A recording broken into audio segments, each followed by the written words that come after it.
آج ہمارے اپنے زندگیوں کا تھوڑا سا جائزہ لے کر کے دیکھ لیں کہ ہماری جانب سے اور ہماری ذات سے ہم کتنے لوگوں کے لیے مفید بن رہے ہیں، یا ہماری ذات سے کسی کو کوئی تکلیف تو نہیں ہو رہی۔ میرے بزرگوں، یہی اخلاق ہے اصل میں۔ لوگ جو متاثر ہوئے ہیں اسلام سے، نعوذ باللہ، 1000 مرتبہ نعوذ باللہ، تیر تلوار سے کوئی متاثر نہیں ہوا، لوگ متاثر ہوئے ہیں مسلمانوں کے اخلاق سے۔ آج مسلمان اخلاقی گراوٹ کا شکار ہے۔ پوری دنیا میں مسلمانوں کے ساتھ معاملہ کرنے کے لیے لوگ بدکتے ہیں، چونکتے ہیں۔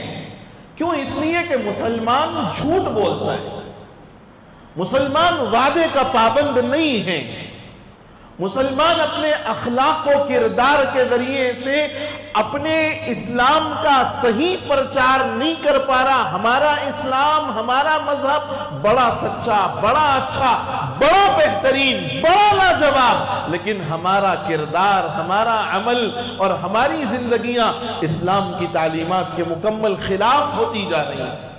اگر آج بھی مسلمان خیر القرون کے اس دور کے مطابق اپنی زبان میں سچائی رکھے، اپنی تجارتوں میں ایمانداری رکھے اور اپنی زندگیوں کے اندر اسلام کے وہ احکام لے آئے، یقین جانو آج بھی تخت و تاج تمہارے ہو سکتے ہیں، ہمارے ہو سکتے ہیں۔